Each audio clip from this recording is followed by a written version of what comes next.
ابو ذر غفاری، عبداللہ ابن مسعود، اس حضرت عثمان غنی، تعداد ہو گئی مسلمانوں کی 39۔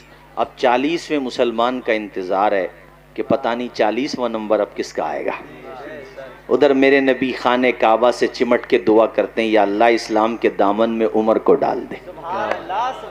کیا نام بتایا میں نے؟ ذرا زور سے بولے، کیا نام بتایا؟ یا اللہ تو اسلام کے دامن میں عمر کو ڈال دے۔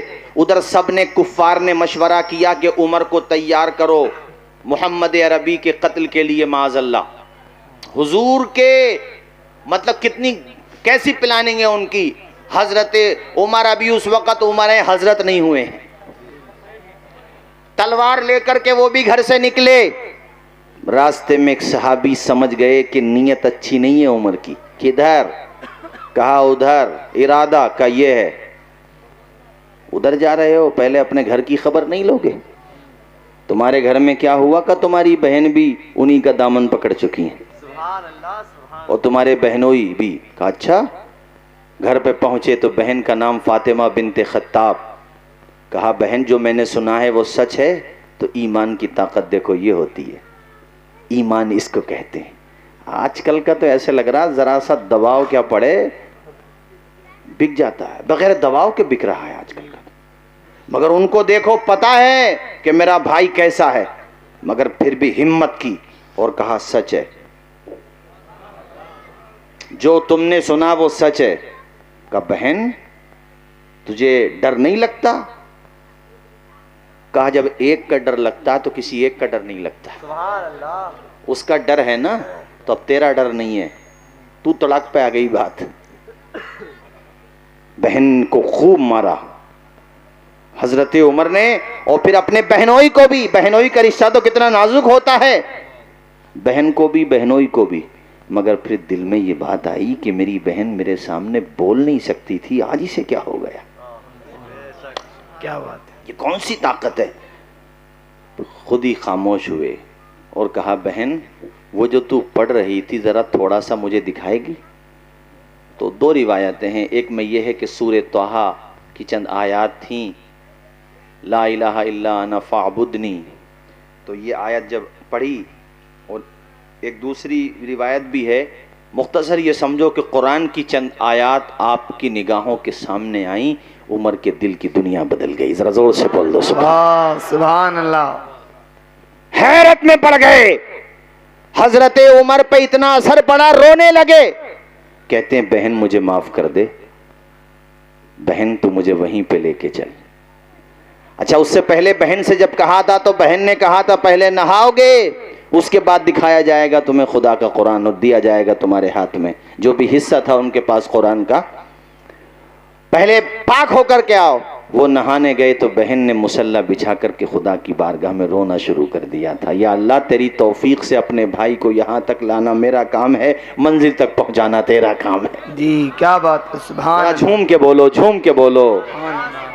حضرت عمر متاثر ہوئے اور اب حضور کی طرف جا رہے ہیں۔ حضور اس وقت حضرت ارقم کے مکان میں رہتے تھے، مسلمان بھی وہیں پہ رہتے تھے، زیادہ تر مسلمان، چھپ کے تبلیغ ہوتی تھی۔ تم نے اعلانیہ کلمہ پڑھا، اس زمانے میں اعلانیہ نہیں پڑھا جاتا تھا، یعنی ابھی تک خاموشی کے ساتھ تبلیغ ہوتی تھی۔ حضرت عمر کو آتے ہوئے دیکھا دروازے سے، یا رسول اللہ عمر آ رہے ہیں۔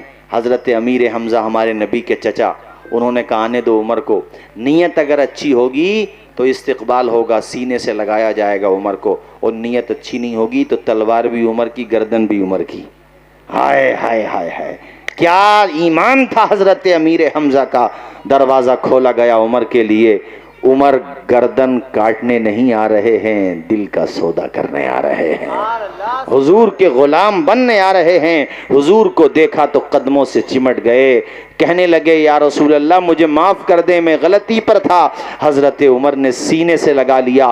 حضرت عمر اتنی بڑی شخصیت تھے کہ ان کے ایمان لانے کی خوشی میں دار ارقم میں موجود اہل حق نے بلند آواز سے نعرہ لگایا، نعرہ تکبیر کی صدا بلند ہو گئی، اور اتنی زور سے نعرہ لگایا گیا کہ مکہ کی گلیوں میں اس کی آواز سنائی دی تھی۔ میرے واہ واہ کیا بات ہے، نعرہ تکبیر، نعرہ رسالت، مسلک اعلی حضرت، تشنے غوث الورا، نعرہ تکبیر۔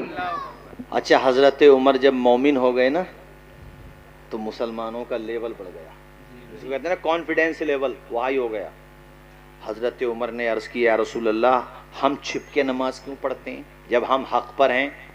تو مسلمانوں نے کہا عمر بات یہ ہے ابھی تھوڑا کمزور ہے نا اس وجہ سے۔ عمر نے کہا نہیں، نماز کھل کے ہوگی، تم بھی کھل کے بولو یار سبحان اللہ۔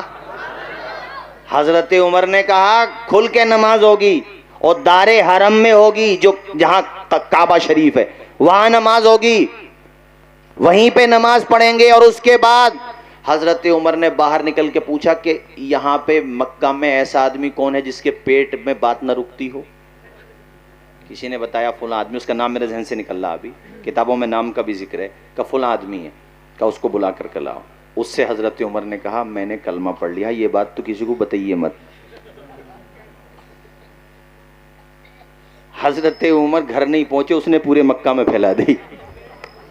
وہ مقصد یہی تھا، مقصد بھی اس کو سمجھ لو جیسے تمہارے وہاں کسی دور میں رامپور میں چینل ہوتا تھا نا، وہ ریڈیو رامپور، جی جی، تو ایسے ہی تھا، وہ سب میں پھیلا دی اس نے۔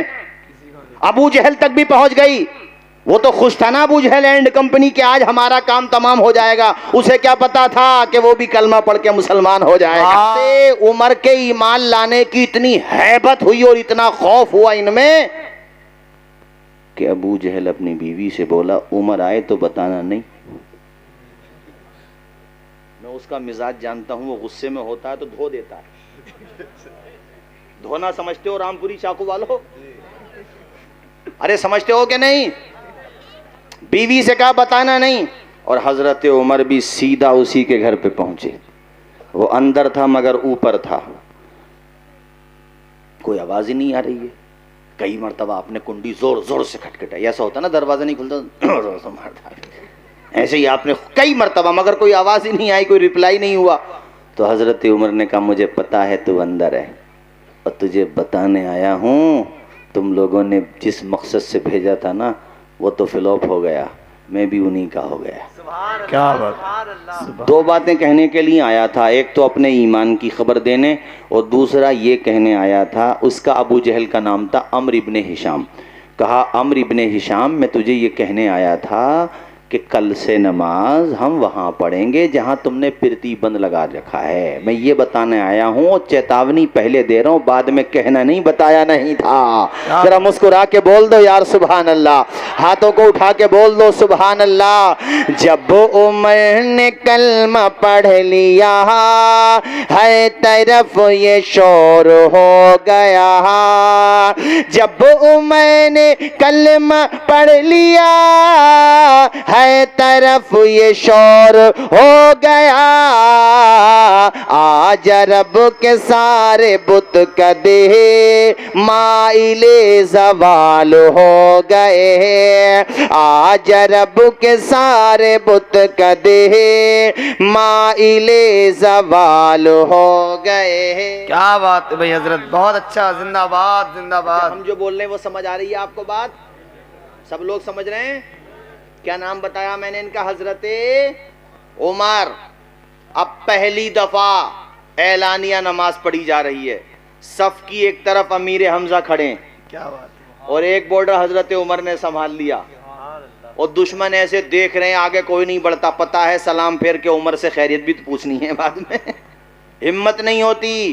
اعلانیہ، ارے میرے حضور نے جو دعا کی ہے عمر کے لیے تو کوئی بات ہی تو ہوگی، واہ واہ! اور حضور کی دعا کا اثر ہی تو ہے جو عمر فاروق اعظم ہو گئے، جی جی، کیا بات! ورنہ حضرت عمر کو بھی کون جانتا؟ بے شک، ارے بولو، جی۔ اگر حضور کے نہ ہوتے تو کون جانتا؟ میں نے کیا کہا تم سے، جس کو جو بھی رتبہ ملا وہ ہمارے نبی کی چوکھٹ سے ملا، نبی کے در سے ملا۔